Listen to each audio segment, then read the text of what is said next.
Greetings, all of you magical beings and spiritual souls out there. Thank you for coming and being with me yet again. You know, Valentine's Day is just a few days away, and so it would be remiss if we didn't mention something about soulmates and romance and love at this time of year. And it's exciting, isn't it? I mean, love is such a high vibration that for most of us, if we are fortunate enough to be in a supportive and reciprocal loving relationship, it can really add a lot to our lives and increase our health, increase our wealth, and do so much for us. On the other hand, if we're lonely or we're searching for a special someone to join us in life and become a companion and share our moments with, it can be discouraging if we're not meeting that person or if that person just doesn't seem to be coming into our lives. And then I suppose there's some of us that are with someone, but maybe are struggling or feeling so challenged inside the relationship and maybe making decisions about whether to stay or to leave that relationship. It's a complex and enchanting part of our lives, and sometimes full of challenge and sometimes full of just wonderful, joyful feelings. Today, I'd like to just talk a little bit about what are soulmates. The word gets tossed around so much and it takes on so many meanings. And of course, again, each one of us will have our own spin on what this means to us in our lives. But I've come a long way with this word, and I have some ideas that others have shared with me that had a great deal of insight. So, one, I'd like to start with I got divorced myself, and I found myself searching for a better match for myself. And it was a long process, and I made many mistakes, and that's life, I guess. So I know what it feels like, both in the early years to be looking for your first love and someone you hope to spend the rest of your life with, and also in later years when you have learned a little bit more and you would still like to share life with someone, but maybe the process becomes a little trickier, becomes a little more challenging. So during that time in my life, I really did a lot of soul searching the second time around and spent a lot of time with books, many, many books with just fabulous authors that had so many ideas on the subject. And I really explored dating and took my time too, very in different ways, as opposed to my early years dating. So yeah, it was quite a learning period. And I ended up working quite some time with a very gifted psychic healer. He also did exorcisms and a lot of astral warrior work and had really dedicated his life to this type of thing. And he was very talented. And he shared with me a message that as I have gone on and many years since this message, I think it's pretty accurate. And what he claimed was that all of us come to Earth with, you know, we have connections long before we get to Earth, this incarnation. And we have these connections through soul family members and contracts and agreements and various kinds of interaction with other souls. And his feeling was that when we come to Earth, there's a handful of soulmates for each of us that are highly connected to us. They perhaps before we came, we knew each other and we wanted to be together if it was possible. And maybe there are reasons for that. Sometimes it's to help each other grow. Well, always it's to help each other grow, but sometimes it's a particular area that we need help in. And that soul connection for us would really help that area. And so his idea was that you have this very strong group of loved ones that you agree would make a good soulmate for your life. when you come to Earth, of course, so many of those past life memories are forgotten, and we're here struggling along in the blind in a blind zone. But we are obviously triggered when we come across one of these soulmates, aren't we? We know there's something special about that person. And one thing that I have found is that if it's a true, let's use the word soulmate, or soul connection, you will have a mutual connection. So in other words, a one-sided, if you run into a couple, and one of the person one person in that couple is just obsessed with the other, and the other one doesn't seem to be matching it, then I think a different kind of lesson is going on. I don't think that's a true soulmate connection. In my experience, the soulmate connections I have had and have observed with others, they are much more reciprocal. They are not always healthy and they're not always easy, but they are mutual, and the attraction goes both ways, and the dedication to, or the pull towards each other is mirrored. It's reciprocal, at least for a time. So that's one thing to watch for, is this mutual. And so yes, this is an exciting time when you stumble across one of your soulmates, one of your significant soulmates. Now, this person that was coaching me and helping me so much, mentioned that when you come here, sometimes life interferes with the intentions of the soul. In other words, there might be a soulmate of yours that when that person came, they came into an environment that did not foster the traits that they needed to match up with you, or circumstances have not provided them with a way to meet you. Perhaps they met another one of their soulmates before and are, connected to them now, or whatever the case may be. In other words, his theory was that don't panic. If you have married and perhaps divorced, or have met and loved a soulmate and then moved on, no need to panic, that there are others. There are other very strong connections out there for you. And as I say, as I've observed so many friends over the course now of almost whole lifetimes of dating and romance, I have found this to be very true. I have found that people do tend to meet another strong connection for themselves somewhere down the line. And even if that one doesn't work, another one appears. There may be years between, there may be weeks between. We don't know, though. Some of the mystery is, not knowing everything ahead of time, of course. But I have found that indeed it does appear that each person has a handful of very strong connections that will cross their path and are available to choose from. Now, beyond this, very intimate group, this dear person also explained to me that he felt there was something called soul families. And those were a little bit broader. In other words, many of your friendships come from soul families. Some of your siblings and parents and familial relations come from soul families. And they may not be the most natural. When you run across the path of someone from a soul family, it's an easier thing. It doesn't always trigger you in quite as an intense way as one of the other soulmate divisions can. But this one, it feels more like a friendship or an affinity, or hey, I just feel like I've known you forever. These kind of a comfortable feeling, maybe. And very often these people become friends. And what my coach said to me was, you can choose from that group too. It does produce a different feeling. The love that grows between soul family members can be more of a slow growing simmer at first. And very often these people, when they get together, they have friendship first. And they bond over things they have in common and affinities, rather than sometimes the other soulmates are polarities and very opposite and very different. But this group of soul family soulmates has a different feeling to it. And so if we are really attached to that highly intense, passionate, feeling that you have to feel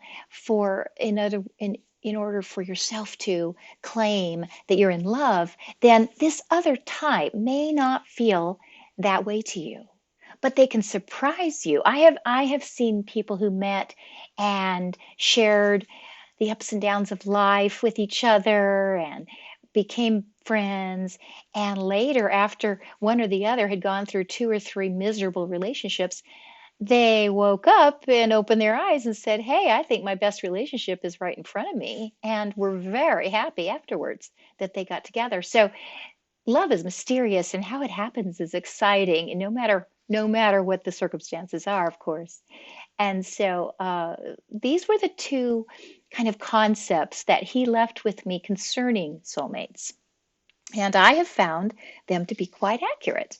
So I do want to say today, first off, that if you are in a state of disappointment or a state of loneliness, don't despair, because I can personally tell you that you people are out there searching for you just like you are searching for them. And this is not a well that runs dry. This is part of your, if a companion is part of your destiny, then that will happen for you if you allow it to happen, right? So a lot of times we stand in our own way. I know we all are aware of that. We have a myriad of ways that we sabotage ourselves all the time. And I don't know that any of them are more drastic than the ways we sabotage ourselves in love and love affairs.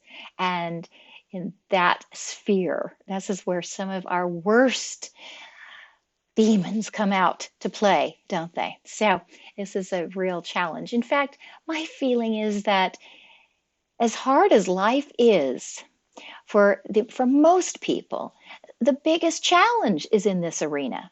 The very biggest is in the interpersonal love relationship arena. This is a tough one. This is when you come up against that soulmate, part of it is for your growth, and growth is not always fun.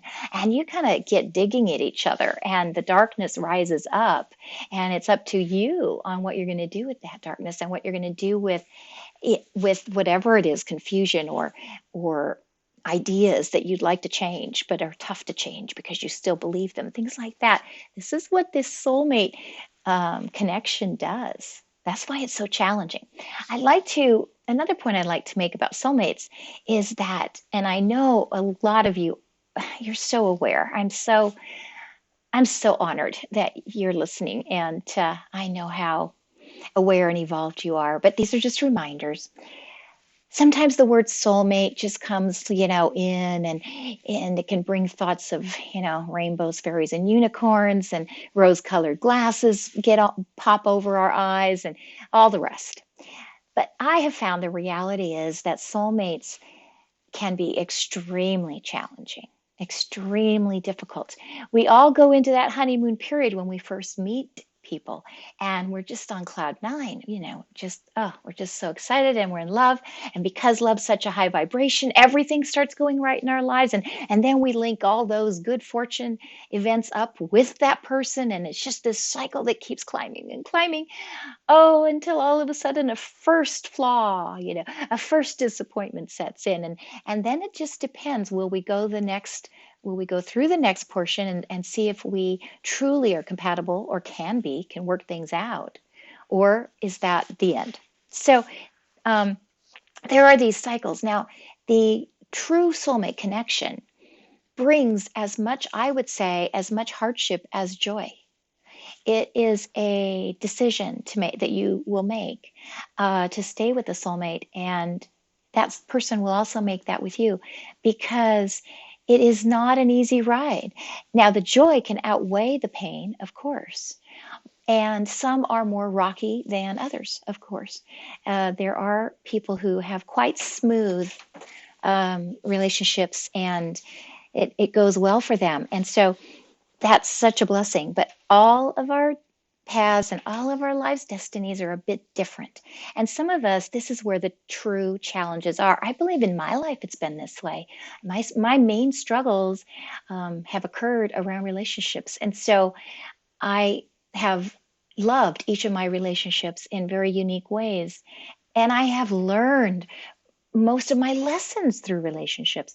And other people have a different type of path. Perhaps their relationship is strong and long-term and going well, but they're challenged in fields of work, or they're challenged with health, or other things are more major in their lives. So we're all unique and different this way.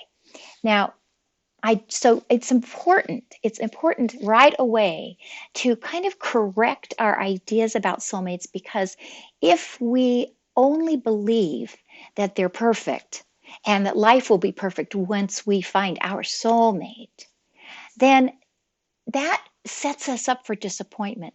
That puts a possible soulmate on a pedestal that perhaps just they just can't live up to, and it can bring its own set of problems. And so I think if we approach this as more realistic to start with, and know we have flaws, and yet we also know we're divine souls that have come right out of the heavens and have amazing destinies ahead of us. Well, that person you meet is the same. They are flawed. They have things to work through, but they're also another divine soul that has merit and has amazing things going for them. So we need to be clear, I think, with ourselves that calling in or asking for our higher self to guide us towards a soulmate is we have to see the whole picture. And then that gives us a better shot. I really think it does. It helps us be ready for someone that appears imperfect. Oh, I don't think he could be my soulmate, could he? And that's not what I had in my mind, right? And maybe he's right in front of you or she's right in front of you. So I think this more realistic approach to who we might be expecting, and being open to who that might be, that can help us a lot. So the first point was that don't despair, we have more than one very special connection that we can make. And the second point is, let's be realistic about these connections. Let's not set people up for failure. Let's understand that there isn't a perfect person walking around, and that what we truly want is the opportunity to share our love unconditionally with someone, and that we will get the return, that the feedback loop will be healthy, that we will feel their unconditional love, and that we'll learn lessons together in a gentle manner, perhaps, instead of in such a stark and drastic way. It's so much nicer to learn our lessons while we're in the midst of love, isn't it? That helps. So those are 2 points. And another point I'd like to make, if you are in the process of calling in a soulmate, using spell work, using prayer work, using guides, using multidimensional activities to reach out and meet your next love connection, clear intentions can help. Now, this is tricky because we can really feel at times that we understand ourselves, and yet maybe we need to take a second look. For example, I was married more than once, and I felt I needed to be married. I wanted to be married. So in my mind, what I was looking for in the world was a marriage, was a long-term commitment type of soulmate. Now, when I look back on my life, I am not married at this time now. And when I look back, I realize, there was a time in my life that marriage was appropriate, and I just cherish my children. And I really value what came out of the lessons I learned through marriage and through that kind of commitment. But I'm not sure I was ever cut out for a long-term, lifelong marriage. I now have a much bigger perspective, and I have seen myself in different situations now. And I realize, I was surprisingly happier in some of the situations that did not involve that much of a committed long-term relationship. So when we look at what we're asking for, we might be more satisfied if we could align more closely with what's truly going to be healthy for us. We're all unique and we're all different. And not only that, there's cycles and times in our lives where different things are more fitting or more appropriate. So take a step back and say, am I asking for, what do I really want out of this? Because surprise, surprise, you need to be giving what you are getting. And so if you can't give, if it's just not the time to give your whole self, your whole heart into another person's field, if melding and blending with someone on a true intimate level is just not something you currently have to offer, then that probably won't come into your life. Because in order for the appropriate soulmate to meet you and this to be positive and to be a boost to your whole environment, it has to be reciprocal. It has to be equal. I mean, not every day is equal, of course, but the overall relationship balances. So, so okay, let's say you decide, yeah, maybe I'm not really in a position for that total intimate feeling, but I could sure enjoy someone in my life. I could sure enjoy dating. I could enjoy companionship and a slow growing thing. And maybe I can see if later the intimacy would come. But I'd be a better match for someone who is busy with their own life and can meet up with me in between our busy moments and enjoy each other. All right, so that may give you a clue that that's where you're better aligned. And when you realize that, you can put out into the universe what you're truly looking for. And it is so much more easier to manifest and attract the right kind of matches, the right kind of alignment. So, some soul searching about this and some questions about this, that could be helpful. I'd also like to touch on the point of soulmates and the new earth timeline. We have discussed this in almost every previous podcast, but it's significant because I believe the new kinds of changes that are going to come and we're already seeing are going to be built up around two very drastic timelines, two very different worldviews. Up until now, we've lived in a world, most of us alive right now, where we could handle certain kinds of differences. We could tackle political differences and still find a loved one that we could, you know, form our whole life with and have a long-term relationship with. We could have different worldviews on whether magic is appropriate versus, oh no, I don't believe in that at all. But I do want to issue a little bit of a warning as I perceive things the way they're going to go. I think that the new earth energy is going to demand a lot more alignment from all of us. In other words, I don't believe we can get by anymore if certain attitudes are not running parallel. I think this was one of the changes we'll be seeing. You're not going to be able to take two trains at once. And this is what the timelines are doing. You meet someone at a train station.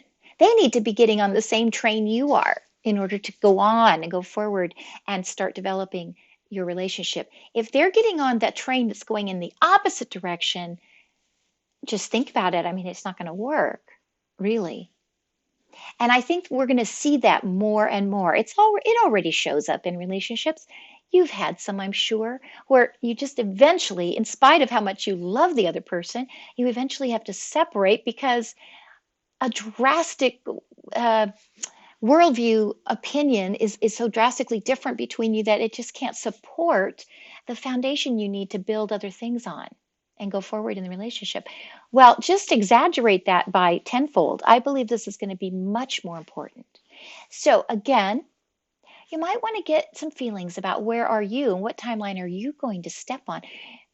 Where are you going? What do you believe in? What are you going to give value to in your life in the next few years? Because I predict you will need to align with someone that shares those basic values, that wants to go in that basic same direction. Now, this is not to say that you won't have differences and that the uniqueness of every individual will reveal itself, but you do need the foundation, I believe, of a few very major, patterns and tracks and timelines. You need to share those for it to go the distance. This is my feeling. And I think it's going to show up far more than it ever has in the past. So for you, an audience that is really valuing spirit, valuing magical work, and believes that magic exists and believes that we can create our own realities through various kinds of techniques, believes in alchemy and transformation and change that you yourself intend and direct. If you have these beliefs,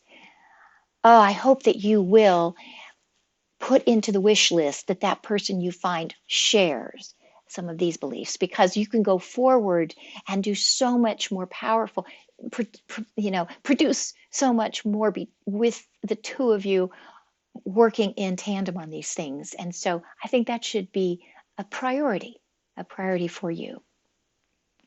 And I think those are the 4 points that I'd like to make today, is that you have more than one. Do not despair. Another soulmate is out there waiting to meet you.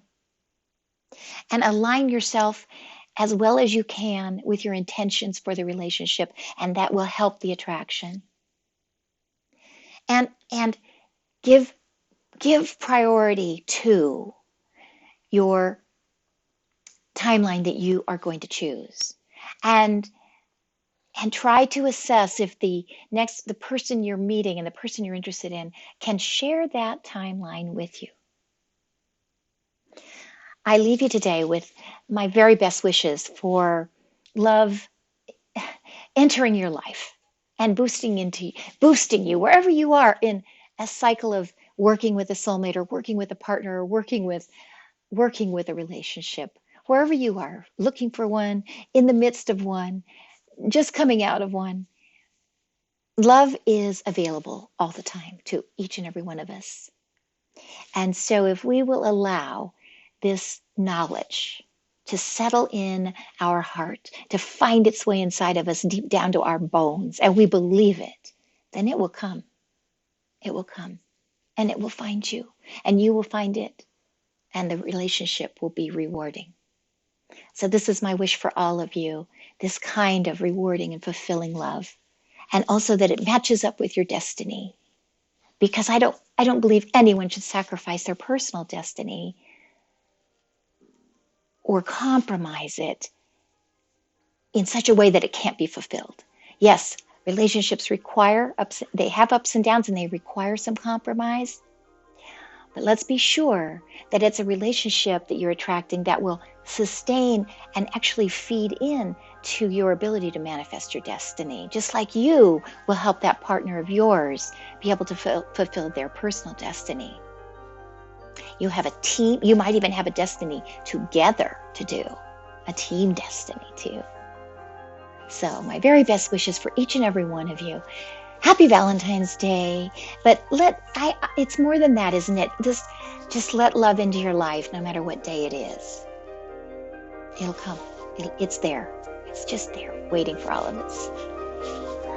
Well, we'll be back soon. Bye for now.